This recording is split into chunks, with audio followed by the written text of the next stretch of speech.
Ambassador Vera Solis of the Kelthani Collective had worked with many species in her 30 years of diplomatic service. She had negotiated peace treaties between silicon-based hive minds and gaseous cloud intelligences. She had mediated disputes over star systems and resource corridors. She had sat across from beings with 17 limbs and no discernible face and still managed to find common ground. But she had never, not once, employed a human bodyguard. That changed 3 weeks ago when the Diplomatic Security Bureau assigned her one, a man named Corporal Darren Ames. He was compact, quiet. He had brown skin weathered by sun and cold, dark eyes that moved constantly without ever appearing nervous, and a stillness about him that Vera found initially unnerving and eventually comforting. She had not done her research on humans. That was her mistake. The summit on Velshera Station was supposed to be routine. 4 delegations, 1 neutral platform, 1 contested resource corridor. Vera had handled worse.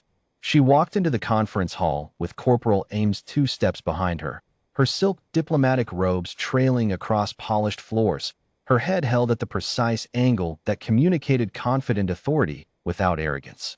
The Jurassic delegation was already seated. 6 of them, large, grayscaled, with necks thick as structural columns.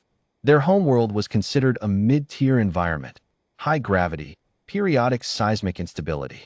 They were known for physical intimidation when negotiations grew tense. The Jurassic ambassador, Vorithkin, watched Vera enter with the practiced patience of someone who expected to get what they wanted. His eyes moved past her to Corporal Ames, and something flickered there. Amusement, perhaps. Dismissal. The Kelthani send 1 small primate as protection, he said in Galactic Common, loud enough for the room to hear. We are honored by the effort. Soft laughter from 2 of his aides. Vera kept her expression still. She had been insulted in 11 different languages. She was immune to it. Corporal Ames said nothing.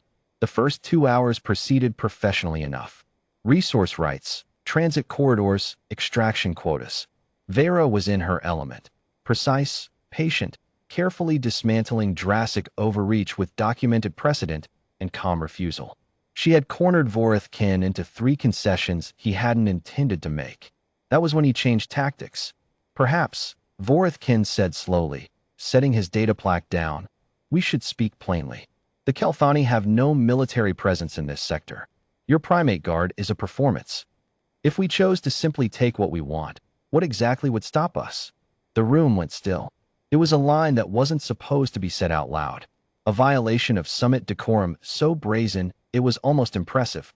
3 of the neutral observers shifted uncomfortably. The Velshera Station mediator made a sound like a distressed hinge.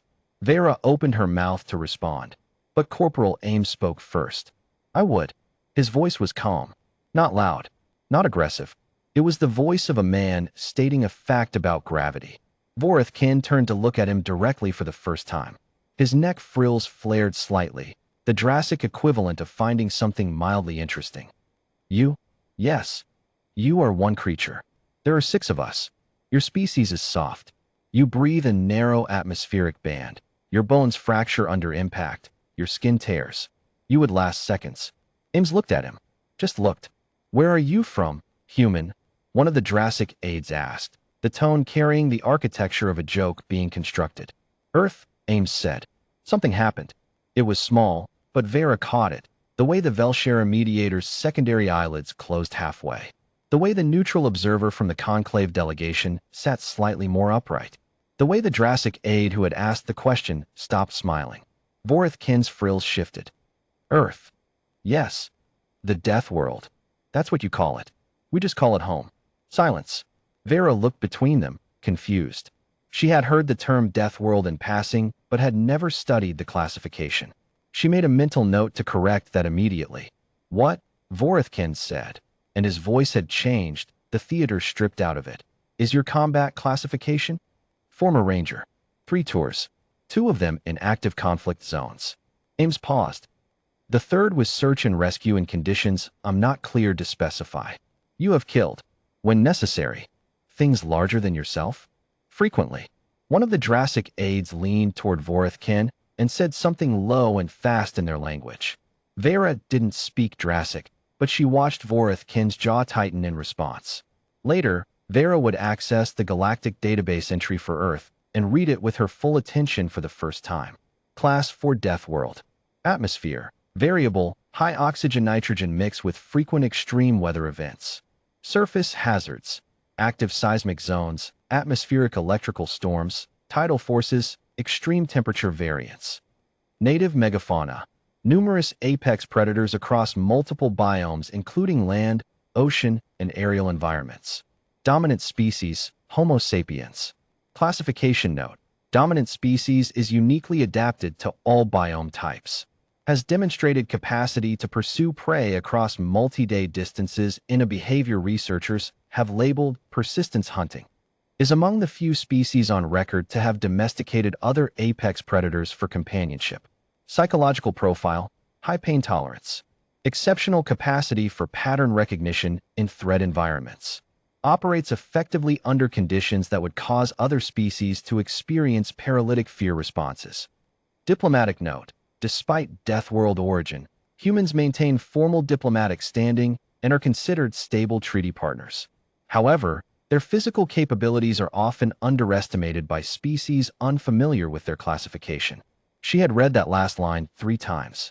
Often underestimated. Back in the conference room, the silence had stretched for nearly 40 seconds. In diplomatic terms, 40 seconds of silence after a confrontation was close to an eternity. Vorithkin was looking at Corporal Ames with an expression that had moved steadily away from amusement and was now somewhere in the region of careful respect. You run toward danger, Vorithkin said. Not a question. That's the job. Your planet's gravity is higher than this station. Yes, I know. Ames said it without inflection. He didn't offer it as a boast.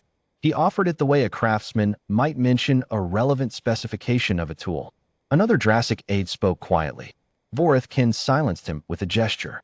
On our world, Vorithkin said slowly, warriors of distinction carry their homeworld's name. It is an honor granted, not assumed. I didn't say anything about honor, Ames said. I said I would stop you. That's still true.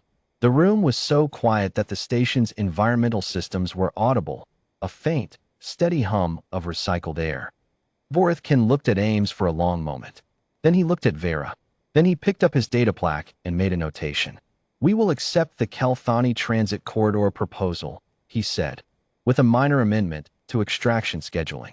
I believe the figures your ambassador proposed in the second hour were reasonable. He said it like a man who had decided to move furniture. Practical, unhurried, without acknowledgement of what had just shifted in the room. Vera kept her face composed and her voice professional. We are pleased to find common ground.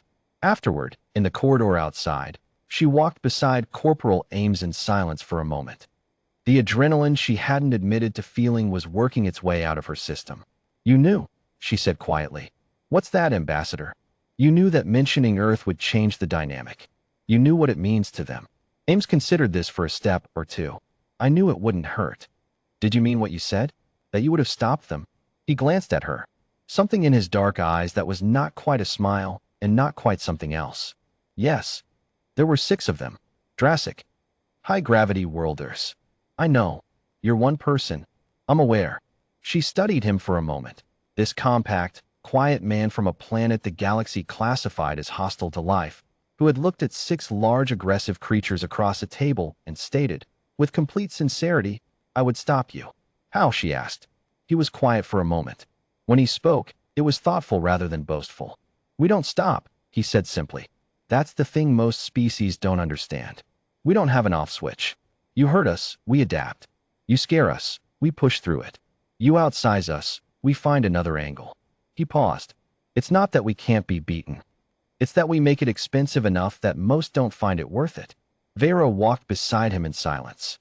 Then, very quietly, she said, I believe I owe you an apology. He looked at her. I didn't research your species before accepting your assignment. She paused. That was disrespectful. I corrected it this afternoon. Ames nodded once. Apology accepted, Ambassador. Good. She straightened her robes. Now, we have a reception dinner in 2 hours, and I expect the Drassic to attempt to renegotiate the extraction schedule over appetizers. I will need you alert. Always, ma'am. They walked on together down the corridor. The diplomat who had learned to see clearly and the bodyguard from the planet that never stopped. The galaxy had a word for beings like him. Most species learned it the respectful way. A few learned it the hard way. Either way, they learned.